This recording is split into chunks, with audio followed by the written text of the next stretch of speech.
can I just add to that and say that I think a really important component of that has to do with that relationship that families and communities have with the school. I mean, tonight at our meeting we discussed, I guess, kind of the misinterpretation of the data that does come from the Board of Education, and really is what you read actually in application, what's happening on the ground in a school. So I think it's important to, I don't want to say put pressure, I mean, because from our end, we're going to open the doors to the school, and we're going to say, come on in, here's our data. We will be inviting people in to actually talk about the reality on the ground and really what our strengths are, areas of challenge, and what our plan for improvement is. Because frankly, it's not something we can do internally. With the best teachers, you can't do it without the support of parents and community. There are things that we need that we don't have access to. And so, having that relationship where you're really understanding what the strengths are, one of the things, I'm just going to give an example that has come up, is that there's some perception that Amundsen is not a safe school. And I'm stunned to hear that, because having worked through the network, Amundsen is one of the safest schools in the Northwest Side network. I mean, we have like 0 to minimal problems with any kind of significant discipline infractions or, gangs or drugs or crime. And so, I think we have not done enough to, our light has been under a bushel. And so it's important for us to find a really meaningful and sustainable way of communicating with the community so that they understand exactly what the reality is on the ground of the school. I mean, one comment was, we see police cars in front. There are always police cars in front because we have police officers who are stationed and housed inside of the school. And so those are their cars, and that's where they park. And so, that's what they drive to work, which is the offices down the hall. So, just things like that to really understand and to foster and to ask those questions of the LSC and of the administration. My guess is that administrators, at least I know we will be all too happy to share that information.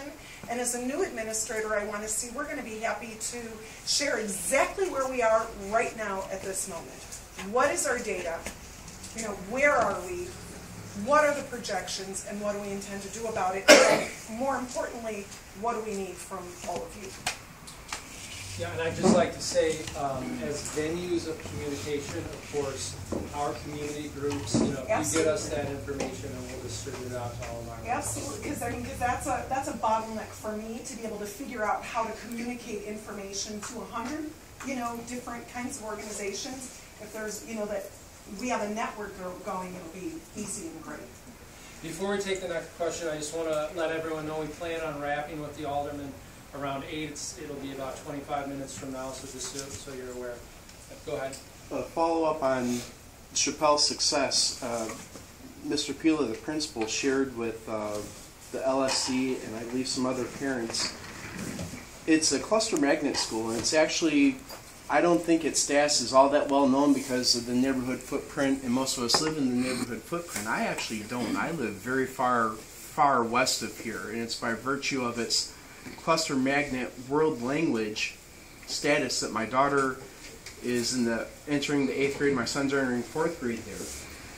And there is a time, and you can walk through the school and see the 8th grade graduating class is like 14 students. You can see there's a period of time where there was single teachers for an entire grade, and that's clearly changed.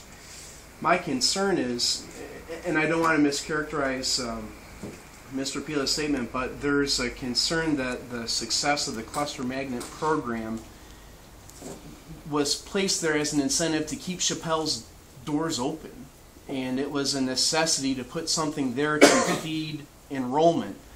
Now enrollment's not a problem. It's a spotlight school acknowledged by ISB, the Illinois State Board of Education.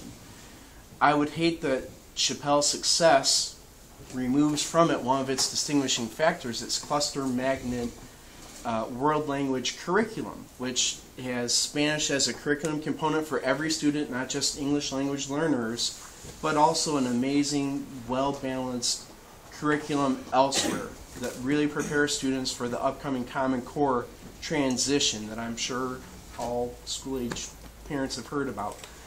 So I guess that's the concern I had. The success might breed something that could even detract from the school, and I want to parlay that question into the issue with the International Baccalaureate program here at Amundsen. Again, my daughter's an 8th grader. My wife and I are in the process of evaluating what school she will be applying to. We're looking to move into one of the 2 wards. We're looking to, because of the strength of the schools.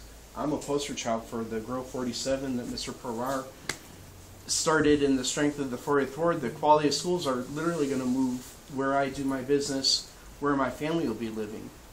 But as we look to accent and highlight the quality of these programs, I'd hate to see a watering down of the quality as we try to expand its access. And it kind of, I think, patterns after the statement you made, Alderman O'Connor, about the Northside College Prep, maybe in an effort to expand access to such a gem, we'd hate to water down what makes it distinguishable, what makes it a quality school. So as we try to expand access to our excellence, how do we at the same time maintain what keeps it excellent? I'm worried about Chappelle losing its magnet status and watering down an IB program that's maybe underutilized or even not that well known about. Even active parents at Chappelle, I've had to tell them. Good decision they have to make. That's not something you should fear. That's success.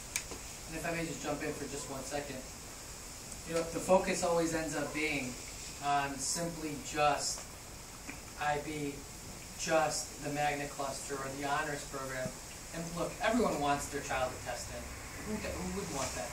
But the reality is, not everyone wants to, or wants their child, or wants to live in a pressure cooker environment where you're putting, where straight A's is the only way to go from K through 8 in order to graduate high school. Right? No, not everyone wants that.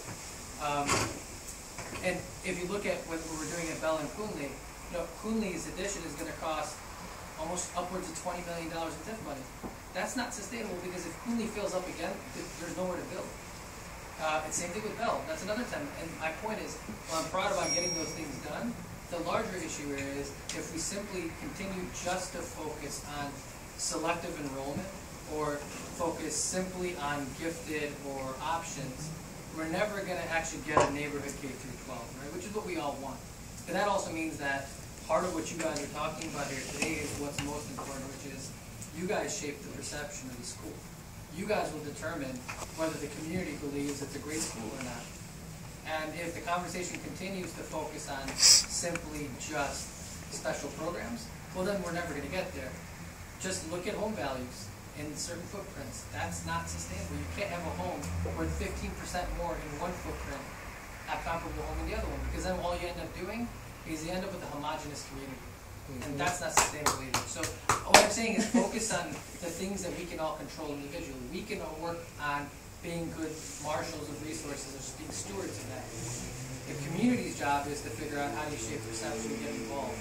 And I think if we all do our parts individually, it'll get there. But again, the focus has to be on